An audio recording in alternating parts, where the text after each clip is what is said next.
The Houthis in Yemen have claimed responsibility for a missile attack that struck inside the perimeter of Ben Gurion Airport in central Israel. According to initial reports, at least 2 people were injured. Flights were briefly suspended, but have since resumed. The Israeli military is investigating why its air defense systems failed to intercept the missile, and the country's defense minister has threatened a forceful response. This development follows Israel's orders to call up tens of thousands of reservists ahead of an expanded offensive in Gaza. Israel's public broadcaster reported that the Security Cabinet is scheduled to meet on Sunday to approve the move.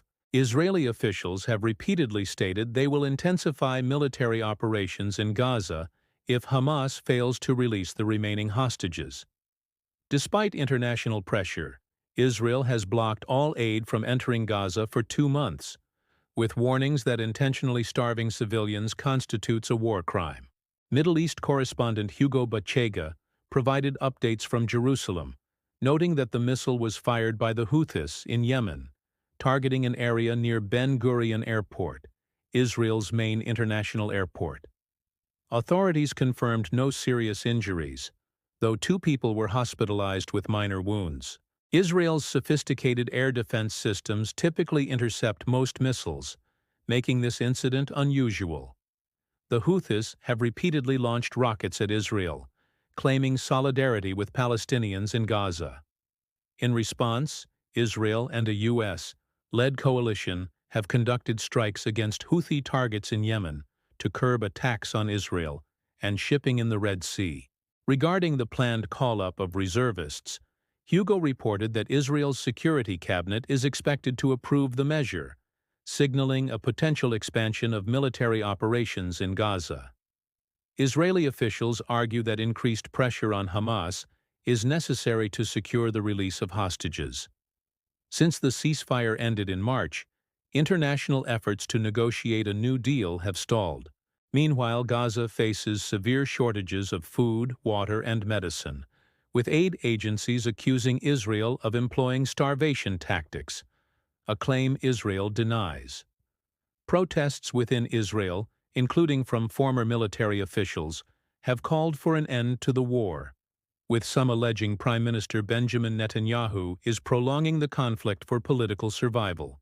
Dr. H.A. Hellyer of the Royal United Services Institute analyzed the missile strike, linking it to the broader conflict in Gaza.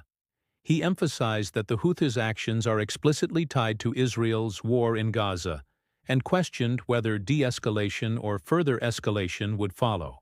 Regarding the reservist call-up, he noted that Israel's government has consistently rejected ending the war until Hamas is dismantled, a goal many military experts deem unattainable. He also highlighted growing Israeli public dissent, with protests accusing Netanyahu of prioritizing his political survival over hostage recovery. Dr. Hellyer pointed out that Israel has repeatedly rejected ceasefire proposals, including one that would have released all hostages in exchange for an end to the war. Meanwhile, rare protests in Gaza against Hamas have emerged amid widespread suffering.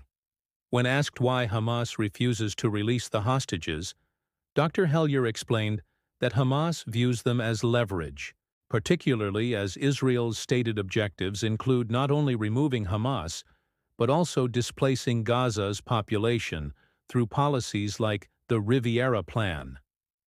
He stressed that while Hamas is not a legitimate actor, its refusal to release hostages aligns with its strategic interests in the face of Israel's uncompromising stance.